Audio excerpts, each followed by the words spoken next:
A man is having some problems with his home. His home is very old. There is black mold growing from the walls. Some of the walls are leaking water. So the man makes some major changes. In the process, he removes a wall in his basement below the ground. Behind the wall, he finds a strange hole. He cannot see the bottom of the hole. There is no light, but the air smells clean. He and some of his friends explore the hole. As they enter, they shine their lights into empty space. Inside, they see things they did not expect. They find deep wells, houses, and even Christian churches. Someone carved all of these spaces into the solid white stone, deep under the ground.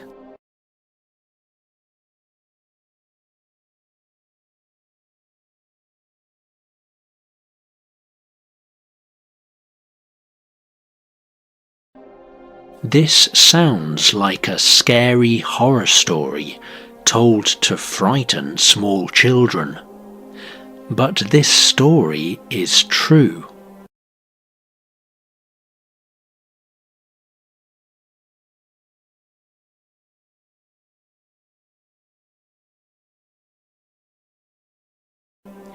In 1963, this happened to a man from Nevşehir, a province in the country of Turkey.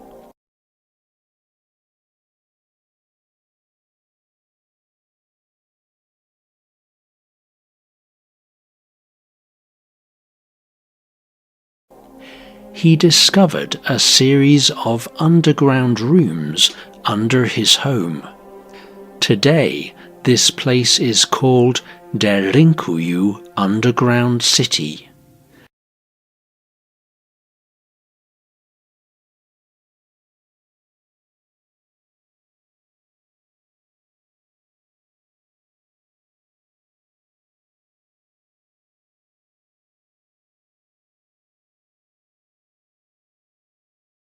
Nevşehir is a very ancient place. It is part of an even larger area once called Cappadocia.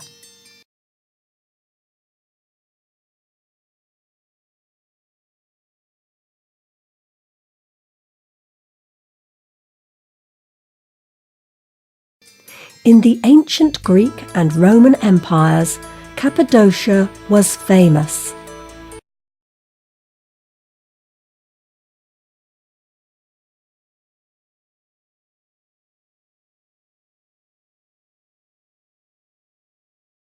Even at that time, it was famous for its landscape of strange mountains and valleys.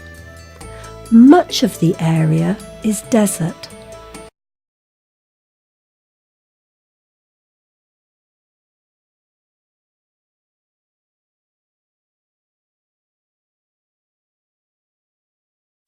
Tall columns of rock stand in the middle of the desert.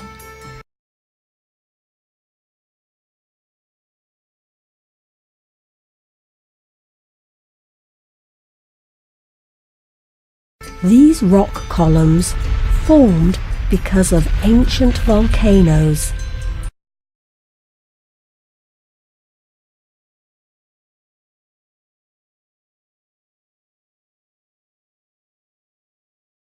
Ash came from inside the volcanoes. This grey, powdery substance filled the sky. It even blocked the sun.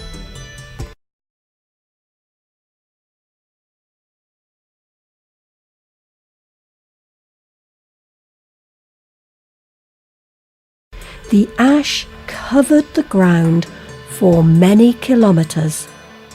Over many years, the ash pressed together to become stone.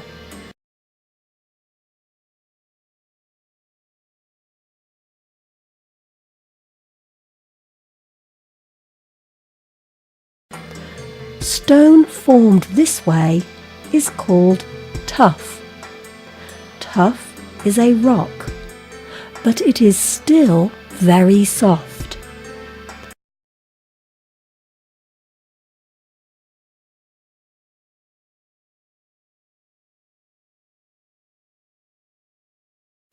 Over the centuries, the wind and rain shaped the tuff into the mountains of modern-day Nevşehir.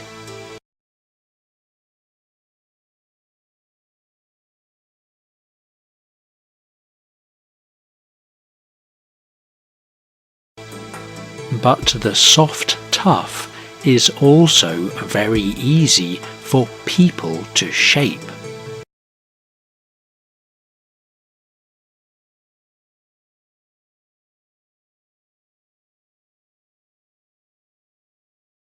It was easy for any person to make a mark in the stones of Nevşehir.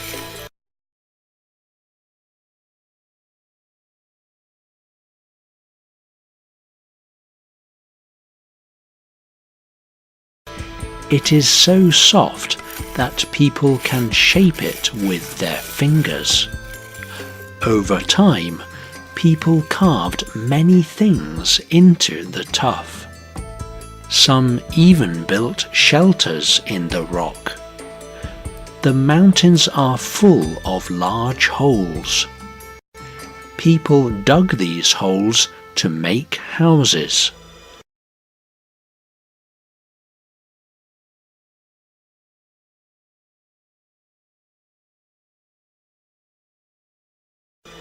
For ancient people, this was easier than making a house out in the open. It was also easier to defend than houses above the ground. These small structures became underground cities. Still, most of the structures under Cappadocia are not as big as buildings above ground.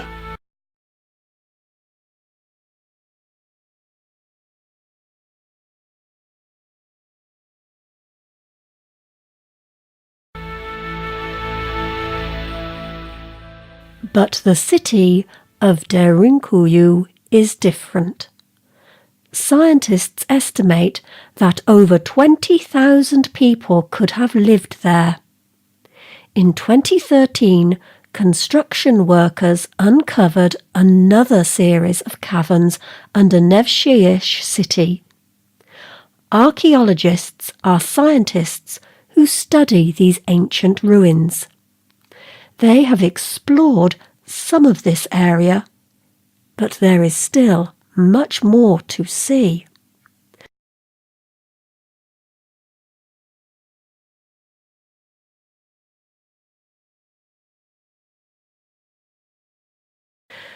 Murat Gulyas is the director of the Nevşehir Museum. He told the National Geographic magazine, "It is not possible to say how big the city is, but we can estimate from the city's position, protection, and closeness to a water supply.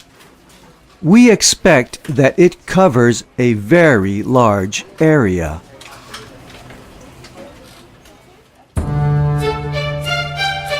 Experts estimate that this city is over 1/3 larger than Derinkuyu. Its tunnels could cover an area of over 400,000 meters.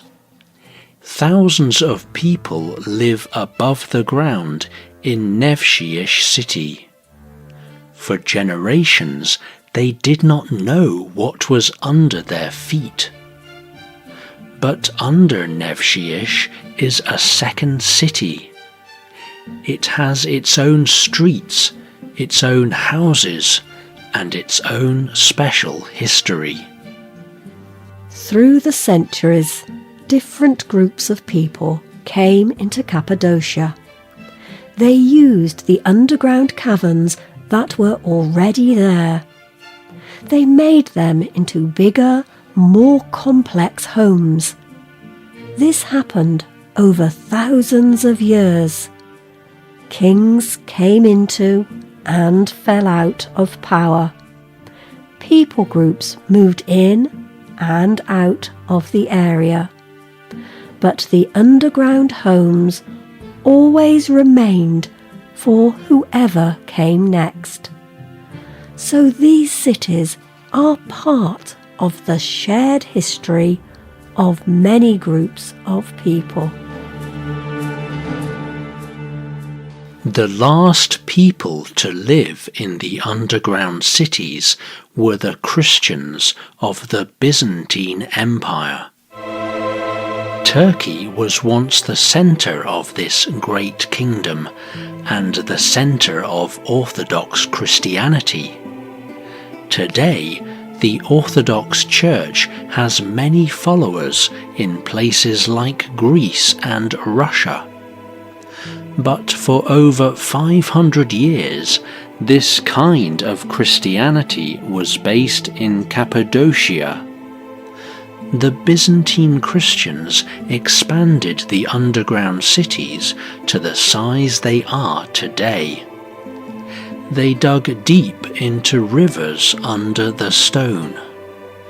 That way, they did not have to go to the surface for water.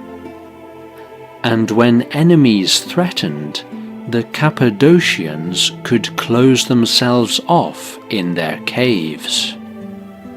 But in 1453, the Turkish people defeated the Byzantine Empire. Some Christians remained in the area, but people stopped using the underground cities very much. From then until now, people in modern-day Cappadocia are finding strange spaces beneath their houses, and they are still using these spaces carved from the tuff. People do not use them for hiding now. Instead, most of these ancient cities have become tourist attractions. People come from all over the world to visit. Another use for the underground space is storing food crops. The temperature is cool and stays cool all day. This is perfect for keeping local crops like potatoes. And now, many people can make extra money from their underground space. Okan Yazgan manages a hotel in Cappadocia. He told the Guardian newspaper, "We have a cave store that holds 100 tons, but we do not have a large enough space above ground for growing potatoes. So we rent our space to people who can grow the crop." Yazgan may not know it, but he is following an old tradition that goes back to ancient times. Cappadocian Christians also used their underground space for storing food. People in Cappadocia have an ancient connection with what is under the earth. Over the centuries, they have found different ways to use these special underground spaces. People like Yazgan will always find ways of using special resources. And someday they may live again in cities underneath the earth.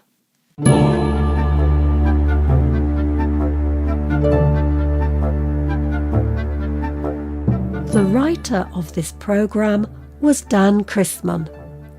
The producer was Luke Haley. The voices you heard were from the United Kingdom and the United States. All quotes were adapted for this program and voiced by Spotlight. You can listen to this program again and read it on the internet at www.radioenglish.net. This program is called Cities Under the Ground. Tell us what you think about today's program. You can leave a comment on our website or email us at radio@radioenglish.net and find us on Facebook. Just search for Spotlight Radio. We hope you can join us again for the next Spotlight program. Goodbye.